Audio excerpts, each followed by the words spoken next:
the to, first recognize- interpolator, may I appeal to my colleague?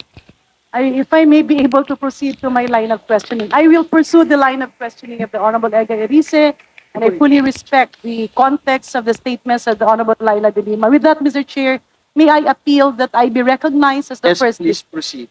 Maraming salamat po, Mr. Chair. Mr. Maraming Chair, Mr. salamat Chair. po sa ating mga Point of order. kasamahan. Mr. Chair, may Point I of order, ask, Mr. Chair. because Point the... of order, Mr. Chair. Yes, So, the point of order. Yes. So I just want to inquire because ang rules na po natin is minority, independent, and majority. No, I don't think there's a rule like that. So kailan po ang term ng dependent? Sorry? Kailan po ang term ng... After the majority. So ang rule ng committee na to is minority, majority, independent. Yes po. Mr. Chair. Thank you very much, Mr. Mr. Chair. Chair. Maraming salamat din. Kong Toby, Congressman Flores, please. Yeah, Mr. Chair.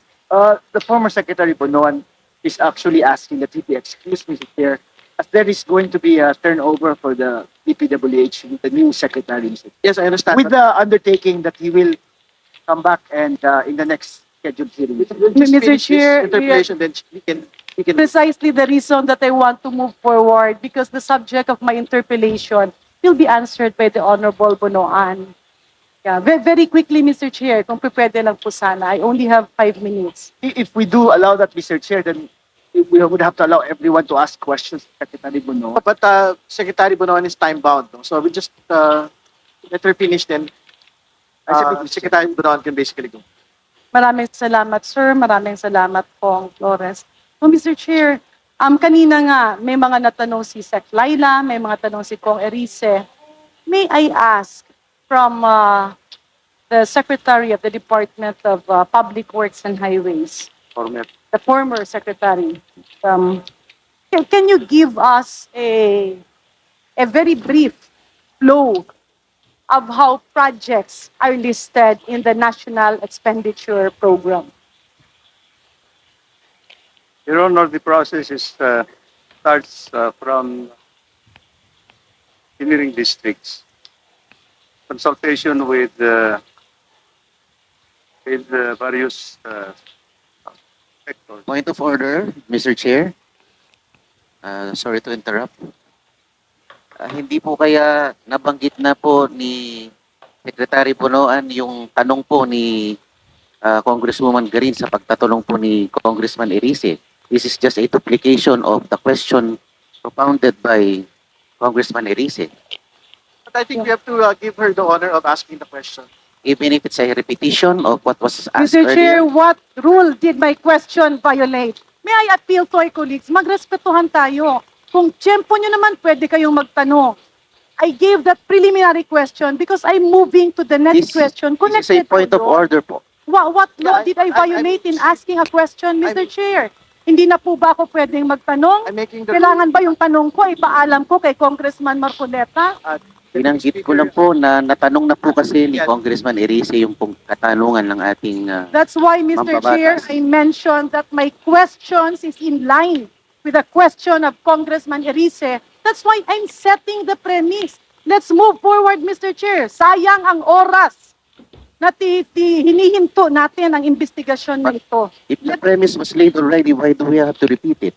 Because, Mr. Chair, I have my time. I'm laying down my premises of ano po ba ang kinakatakutan ni Congressman Marcoleta sa mga katanungan ko? Wala po.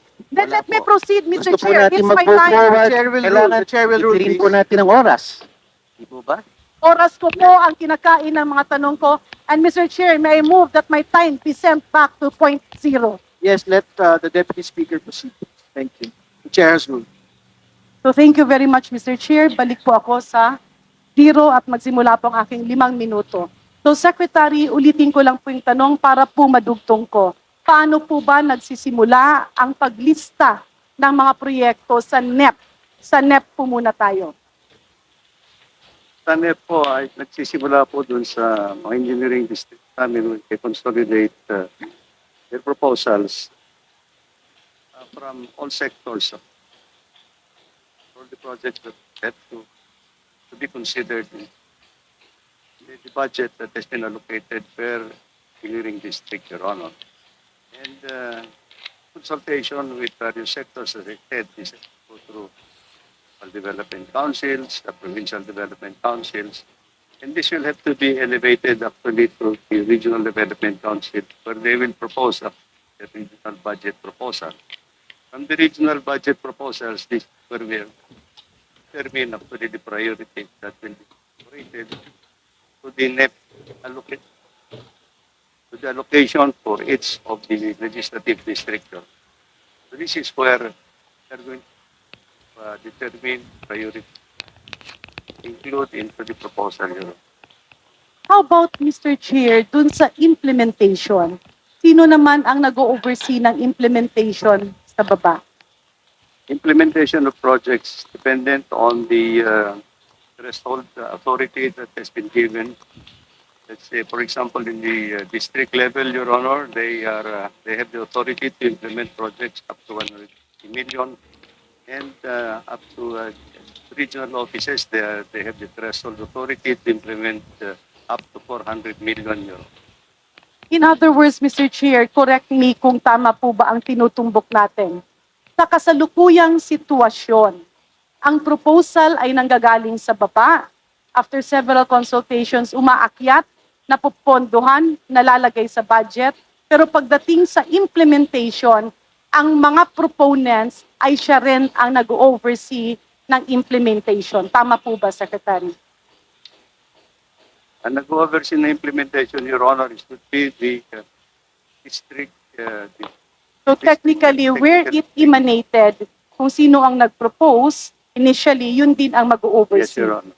In the normal law of conduct. So kamakailan po, Secretary, ay nakita ko sa news na kayo po ay bumisita sa mga proyektong na-alleged na ghost.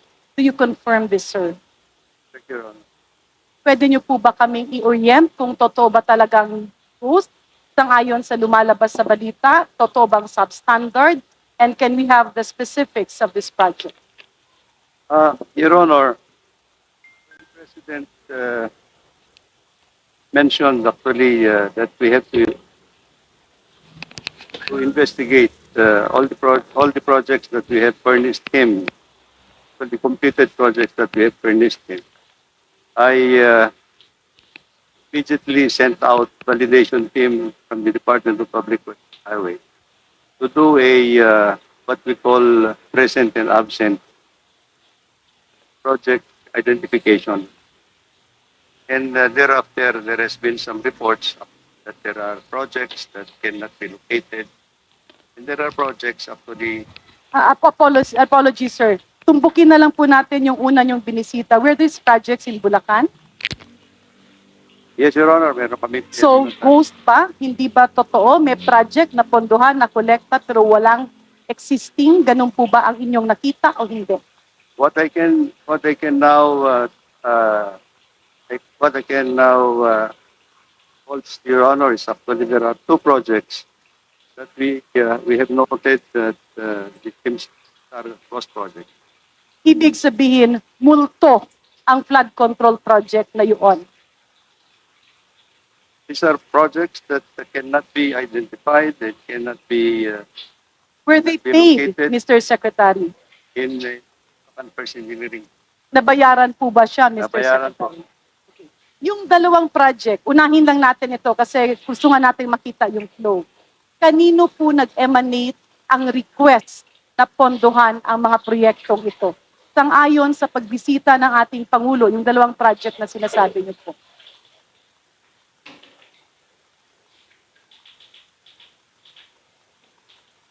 First project was actually announced under the year 2024.